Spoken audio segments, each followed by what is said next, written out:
La Primera Guerra Mundial siempre se ha visto como una guerra en blanco y negro. Era la única manera que tenían de filmar las imágenes del frente y las escenas recreadas para la cámara. Pero la realidad no era así. La realidad ocurrió en color. La masacre, las novedades, el choque, los levantamientos políticos, la victoria, la derrota. Los campos eran verdes, el fango pardo y las luces brillantes. Ahora, con la ayuda de la nueva tecnología por ordenador, se ha devuelto el color fielmente y con gran detalle al blanco y negro de la Primera Guerra Mundial. Por primera vez, esta serie contará la historia de la Primera Guerra Mundial tal como la vieron los que lucharon en ella.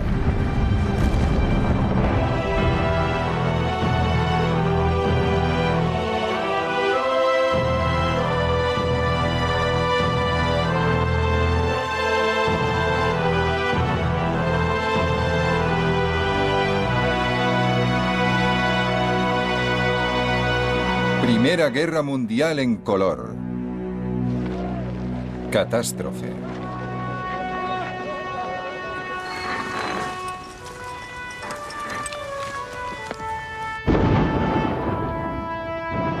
La Primera Guerra Mundial fue una guerra a una escala que nadie había conocido o imaginado hasta entonces.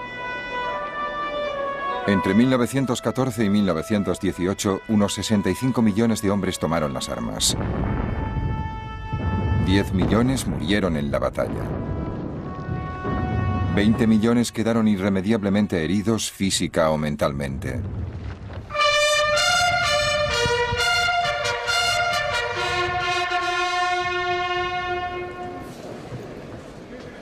«90 años después, los pocos que sobreviven y lo recuerdan, los que tomaron parte se reunieron en la puerta de Menin, parte de los viejos muros de Ypres, en Bélgica. Ellos salieron con vida, pero nunca han olvidado a los que no lo lograron». Muchos de los hombres que soportaron los peores peligros y miserias y experiencias terribles nunca volvieron a sus casas. En muchos casos, sus huesos aún están en el campo de batalla.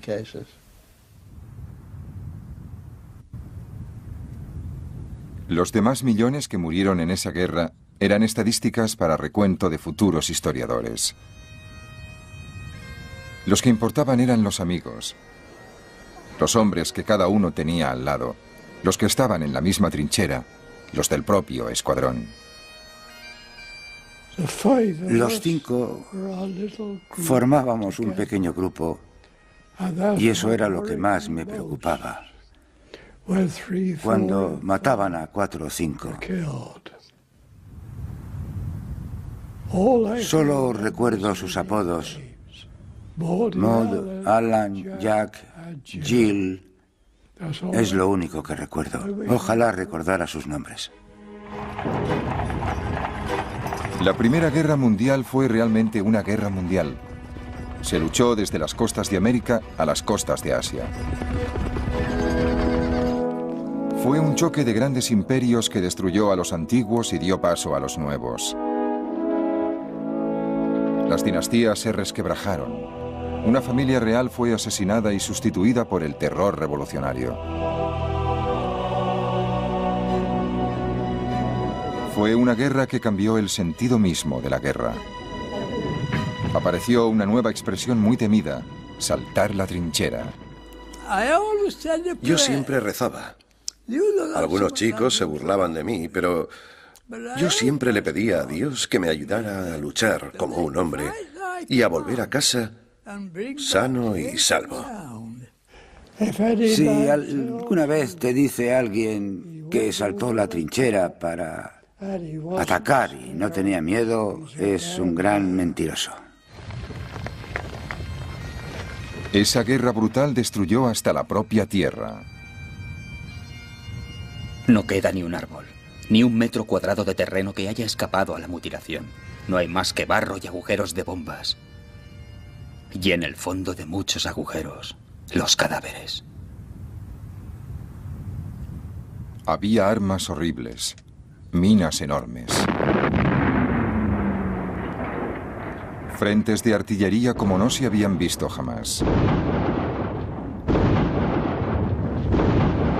A veces me maravillo de cómo podemos soportar la tensión de esta vida. Día tras día, noche tras noche, hora tras hora, bombas pesadas cayendo a cada minuto a pocos metros de ti, casi atontándote con el ruido de la explosión.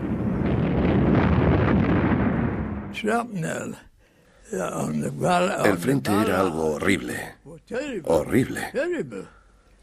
No entiendo cómo pudo sobrevivir alguien. No era solo el frente occidental. Los soldados del este de Rusia, que murieron a millones, eran los primeros que se preguntaban si todo aquello tenía sentido. ¿Qué estamos haciendo en esta guerra? Por mi sección ya han pasado cientos de hombres y por lo menos la mitad han terminado muertos o heridos en el campo de batalla. ¿Qué quedará al final de la guerra? El descontento favoreció las bases para una revolución que conmovió al mundo.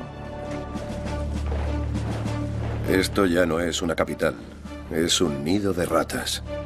Nadie trabaja, las calles están muy sucias, hay montones de basura apestosa en los patios. Me duele reconocer lo mal que está todo. Había un nuevo escenario para la guerra, el aire.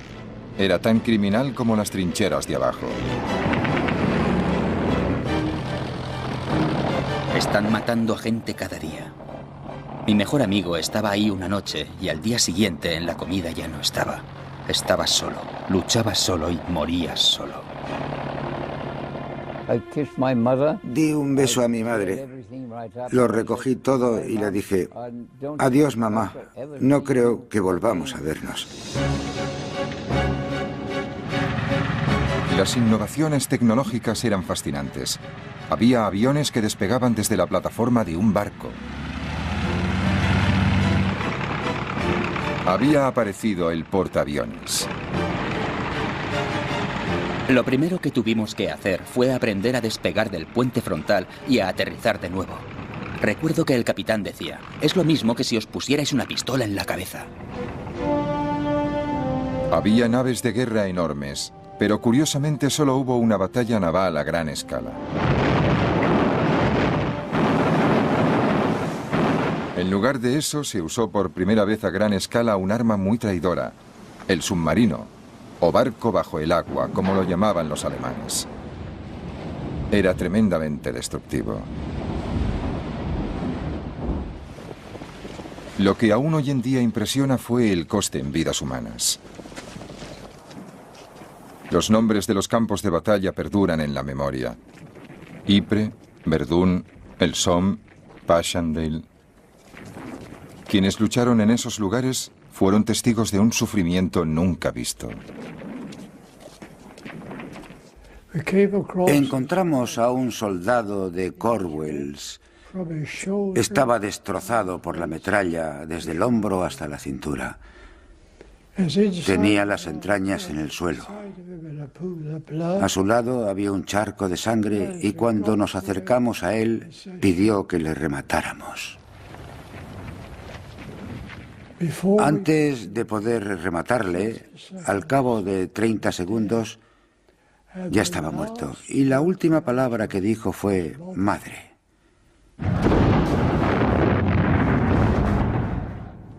Y esa palabra me ha obsesionado toda la vida, madre.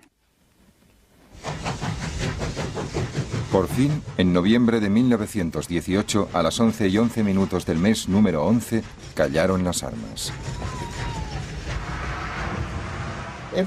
Todo se detuvo. Y quedó algo que solo puedo definir como un silencio mortal. Y todos nos quedamos quietos. Nos miramos unos a otros porque de repente nos dimos cuenta de que no teníamos objetivos, no teníamos nada que hacer.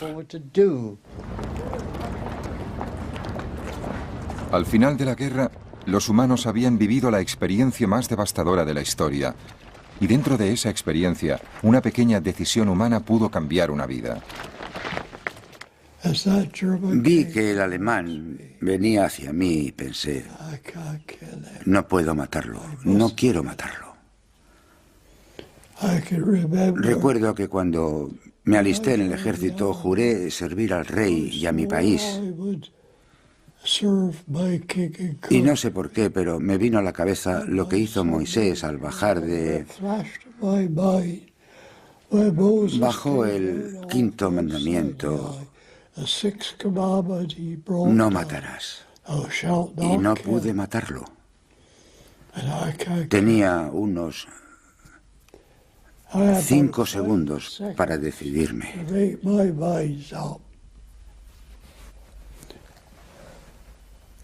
Le disparé por encima del pie y por encima de la rodilla. Le tumbé, pero no le maté.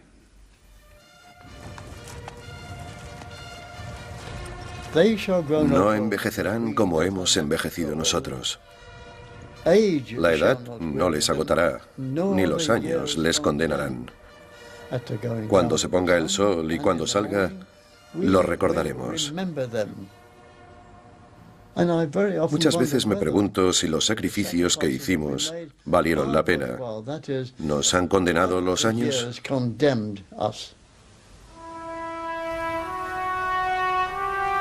Pero ¿cómo empezó todo? Se convirtió en una guerra de millones de personas, y en cambio el principio fue como el pinchazo de una aguja, la bala de un asesino en un país lejano que cambiaría el mundo.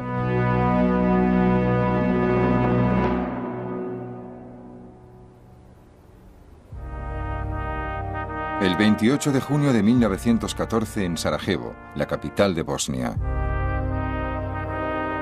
Lanzan una bomba a un coche. La bomba no alcanza a los ocupantes, que son el archiduque Francisco Fernando, heredero del trono de Austria, y su esposa. La pareja real continúa con su visita oficial. Pocas horas después, el coche se detiene de nuevo y esta vez disparan una pistola. El príncipe de la corona de Austria y la archiduquesa Sofía son asesinados. Según los informes, el asesino forma parte de una organización terrorista respaldada por el gobierno de la vecina Serbia. Austria está de luto y decidida a castigar a los serbios. Aunque pocos se dan cuenta, ha empezado la cuenta atrás para la guerra. Cuando ocurrió lo de Sarajevo, la gente no se preocupó mucho.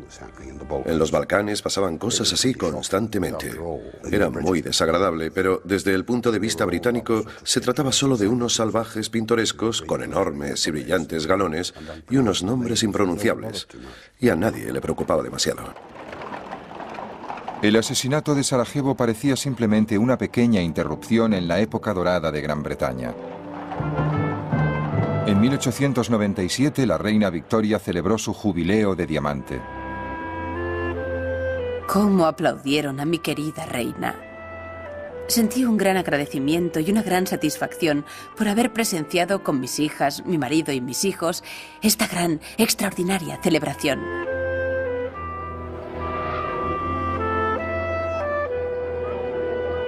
El imperio de la reina Victoria abarcaba una sexta parte del mundo.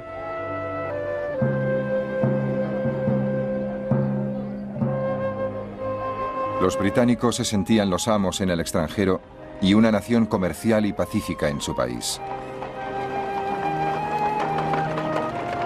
En 1901 murió la reina Victoria. Fue el final de una época. Londres es casi una ciudad de difuntos. Es como si la mano de un mago hubiera detenido de repente esa alegre vitalidad que corre por las venas de la gran urbe.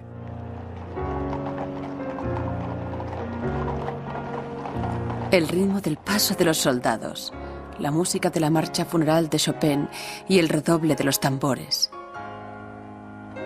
Era como si todo el mundo en Inglaterra hubiera perdido a su padre y a su madre. Pero la supremacía británica parecía asegurada. Solo una amenaza aparentemente pequeña se cernía sobre la Pax Británica: Alemania. Era un país unificado solamente desde 1871 y una potencia pujante en Europa, dirigida por el ambicioso Kaiser Guillermo II. Desde que se convirtió en emperador en 1888, el Kaiser estaba decidido a usar la nueva potencia industrial alemana para crear un imperio de ultramar. Para ganar ese imperio primero y conservarlo después, necesitaba una armada. Las ambiciones del Kaiser preocupaban a los británicos y las dos naciones empezaron a competir en una carrera de armamento naval. En 1908, en una entrevista para el Daily Telegraph, el Kaiser decía que solo estaba imitando a las demás potencias imperiales. Alemania es un imperio joven y pujante. Tiene un comercio internacional que se expande rápidamente y al que las legítimas ambiciones de los patriotas alemanes se niegan a poner límites. Alemania debe tener una flota poderosa para proteger ese comercio. La aparición de Alemania había reestructurado el mapa europeo. Alemania formaba una alianza con un imperio mucho más antiguo, el austrohúngaro. Juntos, esos poderes centrales dominaban el corazón de Europa.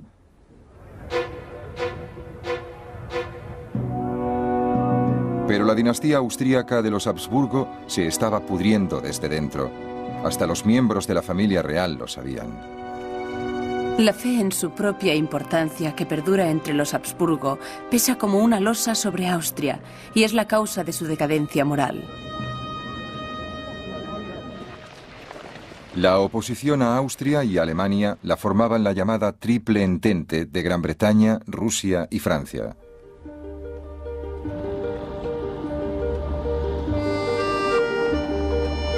Francia había quedado destrozada por las revoluciones y fue derrotada por los prusianos en la guerra de 1870. Pero París seguía siendo la ciudad con más encanto del mundo. Siempre la recordaré como una ciudad maravillosa, donde vale la pena vivir durante 4 o 5 meses al año, aunque solo sea para mejorar la mente en una atmósfera intelectual y artística sin parangón.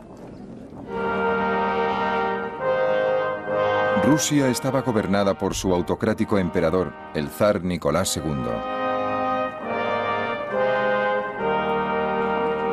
Los rusos habían sido derrotados por Japón en la guerra de 1904-1905 y eso había provocado un primer intento fallido de revolución. La amargura de muchos rusos está resumida en una petición de los trabajadores al zar. Nos vemos obligados a mendigar. Nos vemos oprimidos. No se nos reconoce como seres humanos, se nos trata como esclavos. No tenemos ninguna fuerza, soberano. Se nos acaba la paciencia. Estamos llegando a ese punto terrible en que es mejor la muerte que seguir con este sufrimiento insoportable. Pero 6 años después, el zar y los líderes nombrados por él creían que el país volvía a estar controlado. Cada año de paz hace a Rusia más fuerte, no solo desde el punto de vista militar y naval, sino también desde el punto de vista económico y financiero. En 1914, aunque las voces que reclamaban un recorte de los poderes del zar se hacían oír cada vez más, Rusia era más fuerte que nunca. Mientras Rusia representaba al viejo mundo, al otro lado del Atlántico estaba el nuevo, Estados Unidos de América. Era un país democrático, descarado, optimista y a miles de kilómetros de distancia de las disputas que recorrían Europa. En su discurso inaugural de 1905, el nuevo presidente, Theodore Roosevelt, retrató su visión de un país bendecido por Dios. Queridos compatriotas, ningún pueblo de la tierra tiene tantos motivos de gratitud como el nuestro. A nosotros, como pueblo, se nos ha concedido poner los cimientos de nuestra vida nacional en un nuevo continente. Somos los herederos de la historia y, en cambio, no tenemos que sufrir ninguno de los inconvenientes que impone a los países más antiguos la mano muerta de una civilización desaparecida. En 1914, Estados Unidos se hallaba a años luz de distancia del conflicto que estaba a punto de devorar Europa. El 28 de julio, exactamente un mes después del asesinato del príncipe Fernando por nacionalistas serbios, según los austríacos, Austria declaró la guerra a Serbia como venganza. Los austríacos se entusiasmaron, pero el complejo juego de alianzas europeas iba a desencadenar una catástrofe imparable. Salió a relucir todo el juego de las relaciones europeas.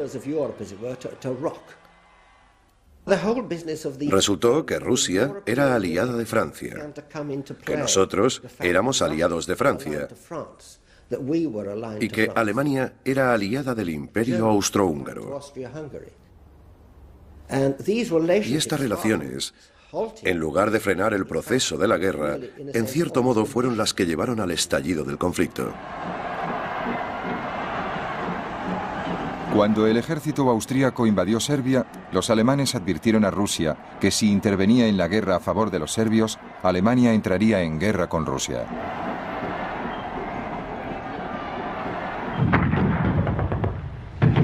El 30 de julio, los cañones austríacos empezaron a bombardear la capital serbia, Belgrado. Los serbios se volvieron a Rusia pidiendo ayuda. Los rusos eran protectores de los serbios y de todos los pueblos eslavos de los Balcanes, y no podían quedarse al margen si Austria amenazaba a Serbia. Y así, Rusia se vio arrastrada a una crisis internacional. Igual que los austríacos, los soldados rusos estaban impacientes por luchar. El espíritu de los soldados es excelente. Están animados por la firme creencia en la verdad y el honor de su causa. Y por suerte, no hay ningún motivo de nerviosismo o ansiedad. Entonces Alemania declaró la guerra a Rusia. Sin embargo, sus motivos eran otros. Su agresión había dejado al país cercado por la alianza entre Rusia, Francia y Gran Bretaña. La guerra llegaba en el momento más adecuado.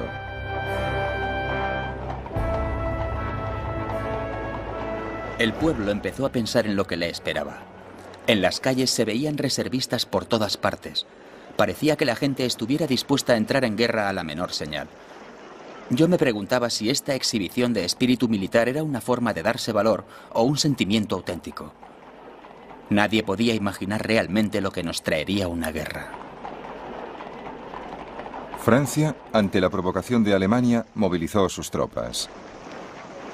El comandante en jefe francés, Joseph Joffre, llamó a sus soldados al orden, pero algunos solo se encontraban confusos. Guerra. Todo el mundo lo sabe. Todo el mundo lo dice. Sería una locura no creerlo. Guerra. La gran guerra europea. No, no puede ser verdad.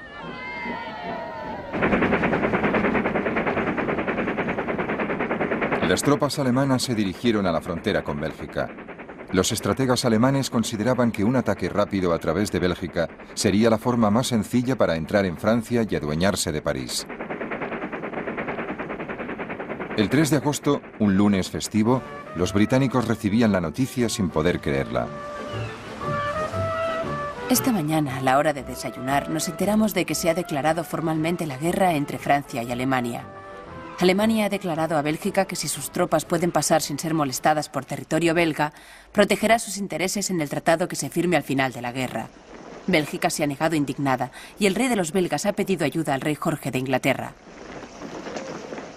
Había una fuerte corriente de simpatía hacia los belgas en Gran Bretaña y mucha gente decía, por Dios, ¿nos vamos a quedar de brazos cruzados o actuaremos como gente decente? El 4 de agosto, el ejército alemán entró en Bélgica. Por fin, ya tengo órdenes. Por favor, mamá, intenta no perder nunca de vista lo que yo he comprendido. Si en estos momentos pensamos en nosotros mismos y en nuestros seres más cercanos, seremos mezquinos y débiles. Debemos mantener una visión amplia y pensar en nuestro país, en nuestra patria, en Dios. A medianoche del 4 de agosto, Gran Bretaña declaró la guerra a Alemania. Para entonces todas las naciones de Europa habían sido arrastradas a la confrontación. Pero la creencia general era que todo habría terminado para Navidad.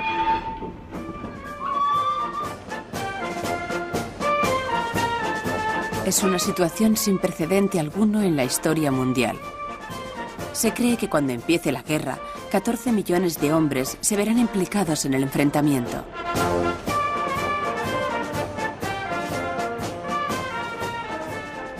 Creo sinceramente que Gran Bretaña no tenía otra opción. Era una superpotencia, la mayor superpotencia de Europa. Si había que hacer una gran demostración de fuerza en Europa, Gran Bretaña debía participar. No podían quedarse mirando y dejar que Europa se derrumbara. Había un ambiente casi de alegría. Como diciendo, ahora vamos a luchar y a hacer algo útil. No nos dábamos cuenta de lo que significaba la guerra. Eran enemigos de Inglaterra y lo único que le interesaba a un chico de esa edad era que iba a luchar por Inglaterra. El ejército alemán arrasó Bélgica sin dificultades. El 14 de agosto entraron en la capital, Bruselas.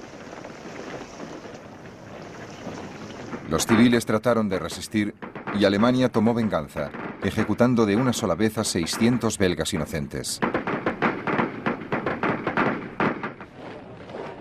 Algunos soldados alemanes empezaron a asustarse de lo que habían desatado. Ver a esa gente asustada, hombres, mujeres y niños, era algo horrible. Hasta los soldados alemanes tenían miedo, esperando los tiros que les llegaban desde todas partes. Los civiles belgas tuvieron que huir. Hay familias con 7 u 8 niños siguiendo la vía. El ferrocarril es su única esperanza. Los jóvenes no entienden nada. Los demás preguntan dónde les llevarán. Es un desastre que no se puede contar. Los alemanes avanzaban y Gran Bretaña se preparaba para librar su primera guerra importante del último siglo.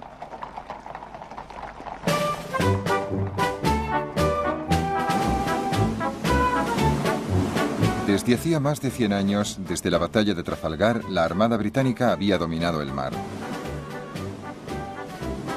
En julio de 1914, la Armada formó en Spithead, frente a la isla de Wight, para que el rey Jorge V pasara revista.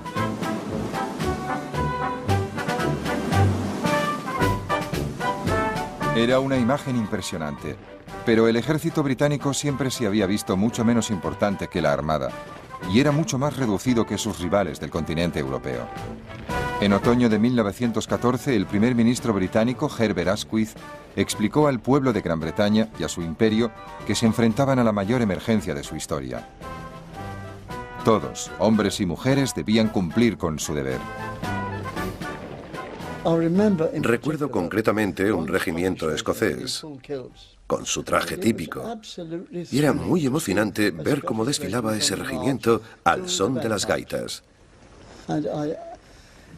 Esas faldas escocesas moviéndose al unísono tenían algo que me emocionó. Nos emocionaron a todos.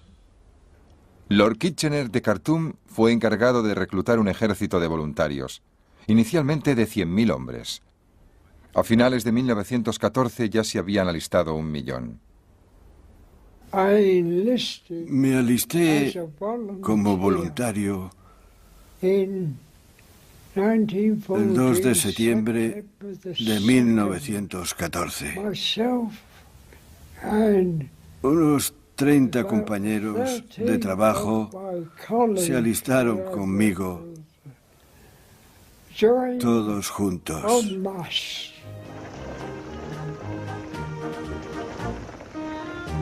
Los jóvenes soldados salían para el frente desde todos los puntos del imperio. Sus familias quedaban atrás y solo podían esperar y rezar. Mi querida madre, no te desanimes y confía en la providencia. Estoy seguro de que volveré sano y salvo de esta. Voy a luchar por Inglaterra. Es algo grande y glorioso. Lo mejor que puedes hacer por mí es estar alegre y, sobre todo, escribirme a menudo. Y cuéntame todas las novedades. Los maridos y las esposas temían el momento de la separación. Me siento y me quedo mirando como una idiota su maleta junto a la pared.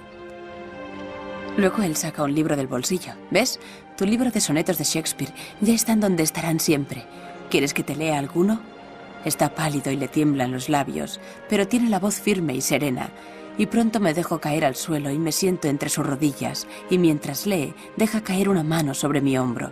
Así, hablando, llorando y amándonos abrazados, nos quedamos dormidos.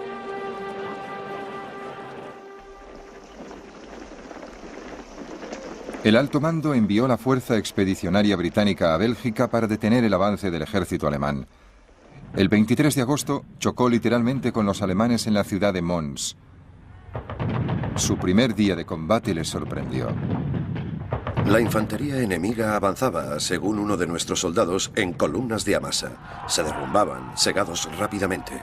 Venían en oleadas, con valor y sin desfallecer, cayendo en cuanto llegaban a la línea frontal de muertos y heridos. La rapidez con que disparábamos nos sorprendía a nosotros mismos, y hasta el peor tirador daba en el blanco, porque solo tenía que disparar contra la masa de uniformes marrones. Esas tácticas nos fascinaban, y después del primer impacto, al ver a los hombres caer impotentes bajo nuestro fuego, nos dieron una gran sensación de poder y de placer. Era tan fácil. Pero aunque los británicos no perdieron terreno y causaron una enorme cantidad de bajas en Mons, las fuerzas francesas retrocedían en el frente y los aliados tuvieron que emprender una retirada general. El ejército alemán siguió avanzando a través de Bélgica y entró en Francia. Al mismo tiempo, al sudeste de la frontera franco-alemana, el ejército francés había empezado a atacar intentando penetrar en territorio alemán. Ese combate fue conocido como Batalla de las Fronteras. Debré y yo fijamos la vista en la sierra que se recortaba al este, la que se interponía entre nosotros y el destino. Más allá había otros soldados como nosotros, hombres que nos matarían si no les matábamos a ellos. Los soldados franceses se lanzaron de cabeza contra la artillería alemana. A nuestro alrededor, los explosivos y la metralla de todos los calibres explotaba y salpicaba nuestras posiciones con balas y esquirlas. La muerte parecía inevitable. El ejército francés fue rechazado y el ejército alemán pasó a la ofensiva. La batalla de las fronteras se convirtió en un desastre para los franceses. Los franceses perdieron unos 200.000 soldados solo en el primer mes de la guerra. Y esta es una de las grandes imágenes del viejo ejército francés atacando con sus coloridos uniformes y los oficiales con sus guantes blancos, sufriendo una masacre al enfrentarse con los rifles y ametralladoras de los defensores alemanes.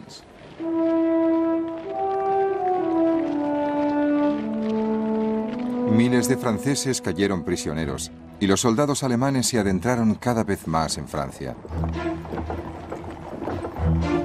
París ya estaba a la vista.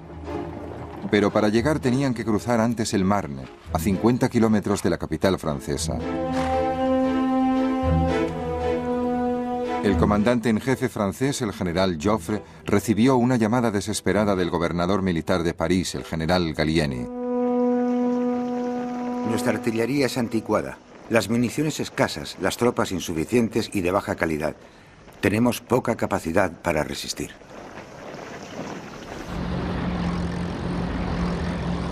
Entonces Gallieni hizo algo extraordinario. A falta de medios de transporte militares, organizó todos los taxis de París para que llevaran a sus soldados al frente a unirse con el ejército de Joffre. Joffre desató un contraataque franco-británico que desconcertó al ejército alemán. Hicimos huir a los alemanes. Estábamos furiosos y además éramos otros, en cierto modo, unos veteranos. Muchos de nosotros a los 20 años ya habíamos luchado en 3 batallas. La batalla del Marne fue el punto de inflexión del primer año de guerra. El avance alemán fue detenido en seco y sus comandantes se dieron cuenta de que habían sufrido un tremendo revés. La ofensiva alemana en el frente occidental ha sido aplastada. El milagro del Marne ha salvado a Francia. Lo llamaron milagro, porque fue un ataque tan bien disfrazado, tan bien lanzado, que cogió a los alemanes totalmente por sorpresa. De repente, todos sus planes, sus ambiciones se hicieron pedazos. Y fue entonces cuando la guerra se convirtió en un conflicto que iba a durar muchísimo tiempo.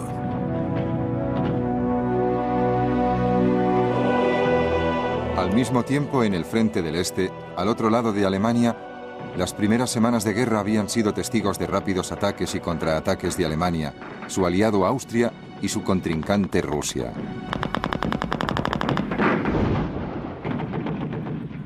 Todo empezó con la invasión austríaca de Serbia, que fue precisamente el detonante de la guerra.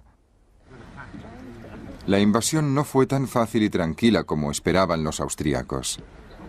Cuando los austríacos invadieron Serbia, iban muy decididos a castigar a esos malditos monos balcánicos y a demostrarles lo que valía un ejército poderoso. Pero olvidaron que los monos balcánicos llevaban mucho tiempo en guerra y tenían más experiencia que los pobres austríacos. Nunca habían librado una guerra, solo una muy pequeña en Bosnia hacía 25 años. Maniobraron con muchas pretensiones al atacar Serbia y salieron bien escarmentados.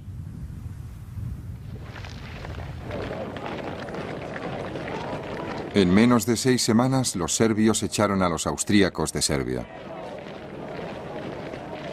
Al mismo tiempo, la otra mitad del ejército austríaco también combatía en una lucha feroz contra un enemigo mucho más importante de Austria y de Alemania: Rusia.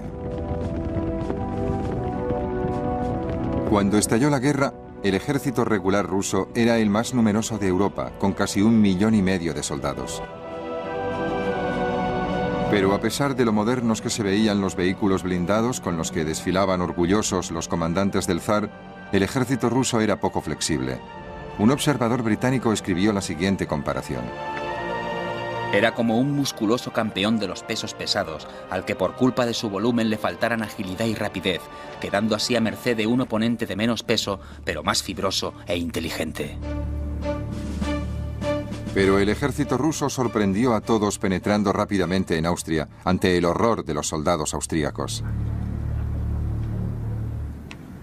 Para nosotros fue un golpe tremendo saber que los rusos habían penetrado tan a fondo. Pero al desánimo que siguió a esta sorprendente revelación le sustituyó la emoción de enfrentarnos tan pronto al enemigo. Fritz Kreisler entró pronto en combate.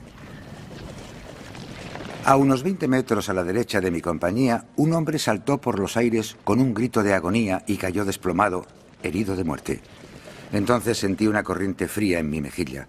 Un gran fragmento de metralla pasó silbando por el aire y se hundió en la tierra, furiosamente, salpicándolo todo de arena. Nos quedamos en el suelo jadeando y agotados, con el corazón a punto de reventar del esfuerzo. Frente al ataque ruso, los austríacos perdieron 350.000 hombres entre muertos, heridos y prisioneros. Al mismo tiempo, más hacia el norte, los rusos invadían el este de Alemania. Los comandantes alemanes, los generales Hindenburg y Ludendorff, reunieron sus fuerzas para resistir el avance ruso. El 26 de agosto, el ejército ruso y el ejército alemán se enfrentaron en la que se conocería como Batalla de Tannenberg. Un testigo inglés describió la magnitud sin precedentes de este combate. El frente de esta tremenda batalla era muy extenso, y los rusos presumían de tener 3 millones de soldados. Se recurrió al cuerpo a cuerpo más a menudo y a mayor escala que en todas las batallas anteriores, incluso en campo abierto. Tannenberg fue una victoria famosa para Alemania. Sus comandantes lo celebraban. Se ha librado una de las batallas más brillantes en la historia del mundo. La batalla ha sido una victoria gloriosa para todos los soldados y oficiales y para todo el país. Alemania y el Imperio Austrohúngaro lo celebran. El mundo guarda silencio. Casi 100.000 soldados rusos cayeron prisioneros. Otros 50.000 cayeron muertos o heridos. Al cabo de pocas semanas, Alemania había rechazado la invasión rusa y estaba decidida a intentar otra vez abrirse paso por el oeste.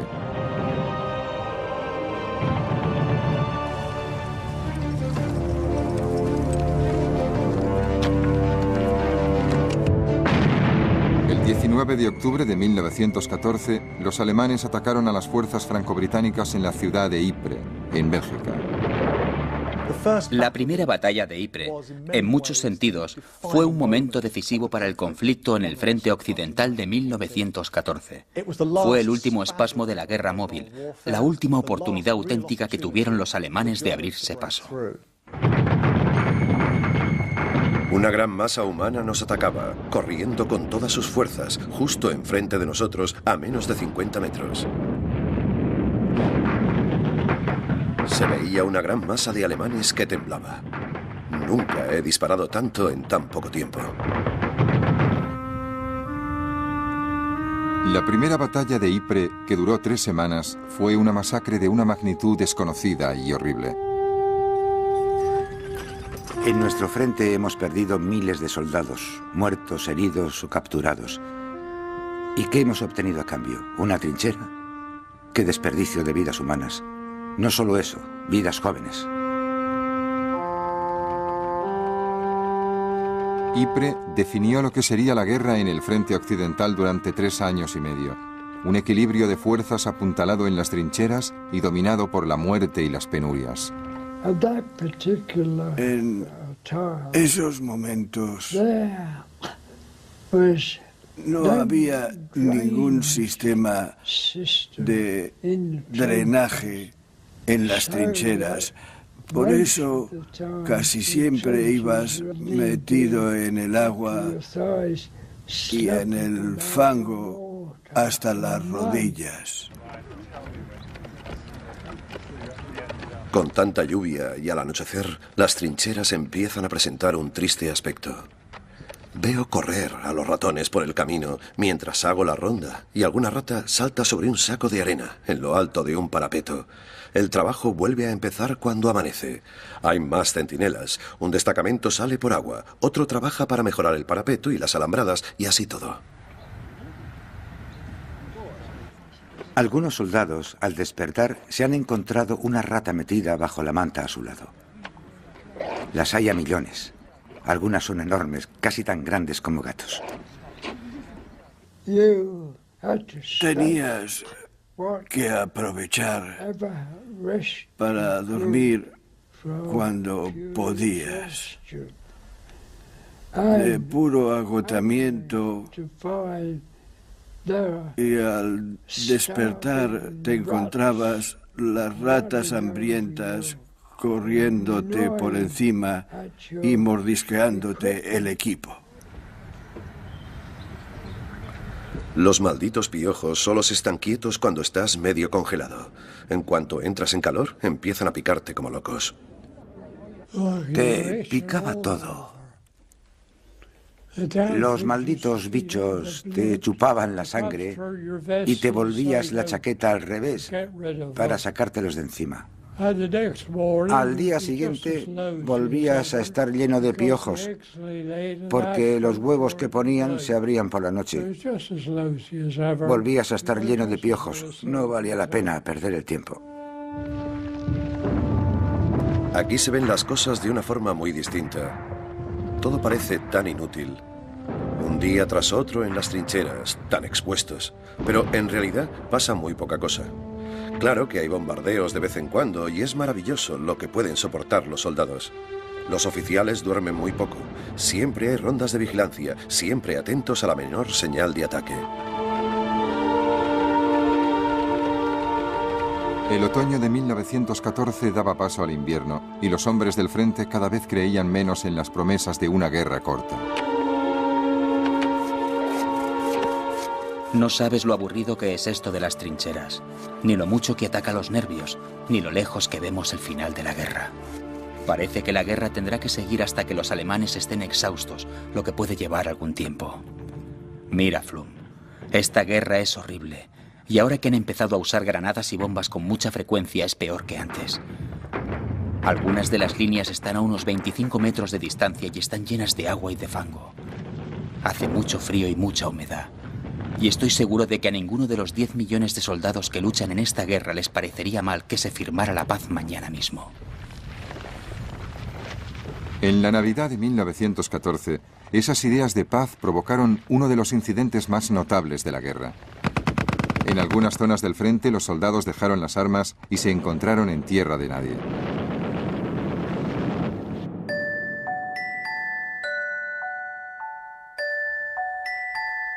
Y a la luz de los focos estábamos todos, ingleses y alemanes, charlando y fumando juntos a medio camino entre los dos frentes. Un grito de alegría brotó de amigos y enemigos. El grupo estaba demasiado lejos para oír lo que decían, pero al fin oímos un alegre «Buenas noches, feliz Navidad y próspero año nuevo a todos». Y con eso volvimos cada uno a nuestras respectivas trincheras. Después nos pasamos toda la noche cantando con el enemigo, una canción tras otra.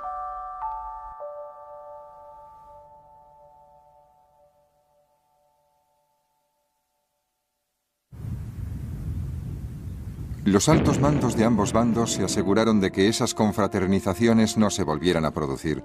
Los soldados que se habían lanzado a la guerra empezaban a ser conscientes de la situación en la que les habían metido sus líderes. En esa época no teníamos el cerebro, como diría, lo bastante desarrollado como para comprender lo que era la guerra, y todo el mundo decía que para Navidad habría terminado. Y llegó la Navidad y no se terminó.